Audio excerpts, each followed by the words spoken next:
It's fair to say 2020 thus far has not been without its notes and graces. Being in England, there are days it literally feels like we have walked onto a set on some American science and fiction, or you fell asleep while watching a movie and now your dreams reflect the movie. But you will wake up and all is normal again. For some of us, we were still in lockdown and we reached a new level of despair on Sunday, the 8th of November, when those of us that start the day with WhatsApp were confronted by the video shots of two young women screaming for help as they were still alive and were burning to ashes. Passers-by only were able to watch in despair as this horror scene unfolded. I am sure the majority of us are now secondary trauma victims, and it will probably be a while before we can evade the sounds from our memories. I will admit to really having known, not personally, only one of the four victims. I had never heard of either ladies, but as a mom, I equate their screams to that moment you are in a grocery store and you hear a child say, "Mom." You automatically turn, even when you know your own kids are nowhere nearby. I can say I heard the screams almost as if they were my own.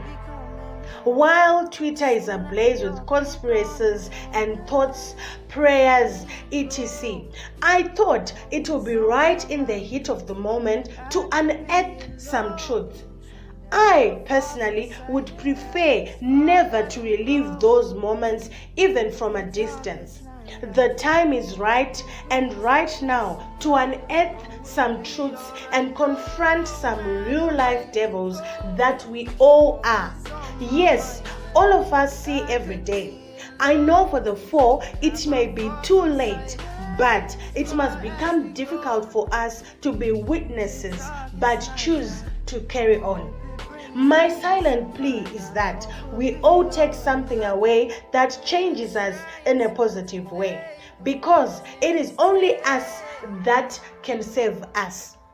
1. Let us normalize driving at normal speed.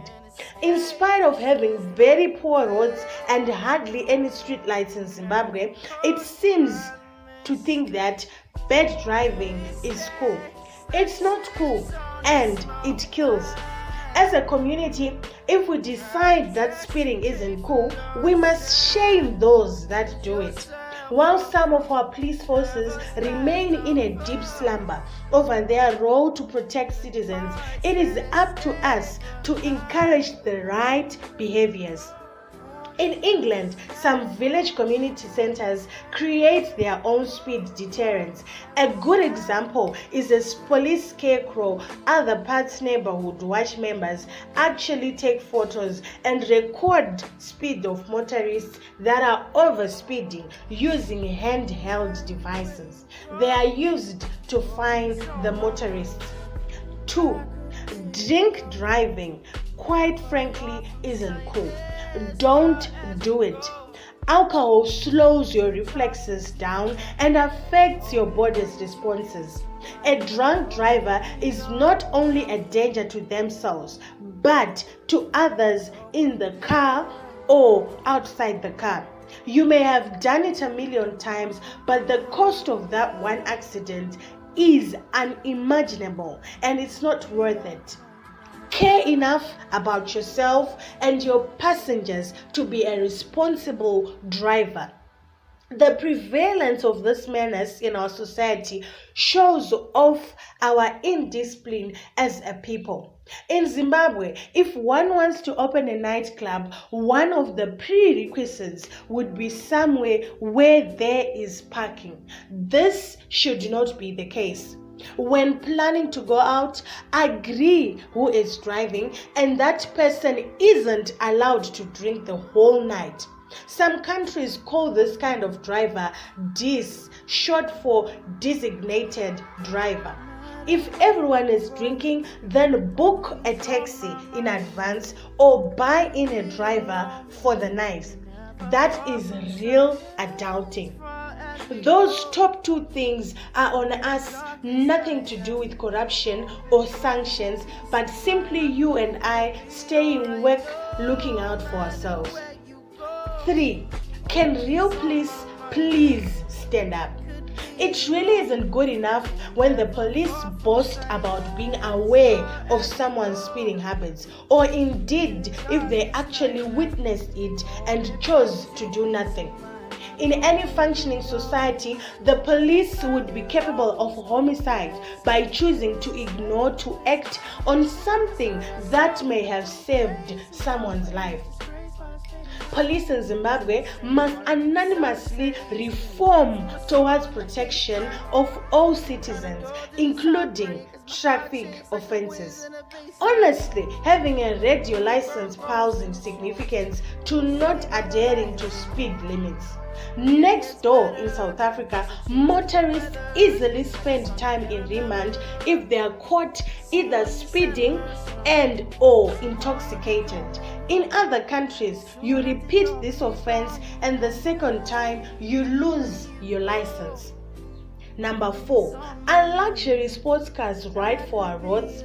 In as much as wealth is personal, whilst Mtuli is cooking up his surplus, can he consider the levies applied to these cars with speed limits of 157 to 195 mph? If you want a luxury sports car, then there must be stipend levels linked to speed, fuel consumption, and CO2 emissions. I would also go further and suggest age limits placed on who is considered old enough to drive such cars. Number 5, nightclub opening times. City councils must enforce reasonable closing times. Call me old school, but nothing holy is happening after 2 a.m. At this time, individuals are both too drunk and too tired. Further, town planners should make serious consideration of where nightclubs are located and available parking. High parking fees or vicinity can be good deterrents for drink drivers while also generating revenue. During citizen protests, we witness hordes of riot police on the streets, and the police should man entertainment areas to protect citizens and question those that are too intoxicated to be behind the wheel. Number 6, could the president loan the citizens some emergency services? I am certain I wasn't the only one shocked by the scene of the deceased on the road for what seemed like way too long. Or even more appalled by the police who turned up with an axe to open the door. The delay of the fire service, I know no one can call what would have happened and had any of these services arrived fully equipped and promptly, and we will never know. However, the point is, when they screamed, those that could help were nowhere near. In the end, it's true, no one knows the day or the hour, but as we mourn with those who mourn, let's strive to ensure their deaths are not in vain. Let's agree that even when the hour comes, we owe ourselves a better flight home. Don't sign your own death certificate. No to drinking and driving. No to speeding, and use that belt. As a community for the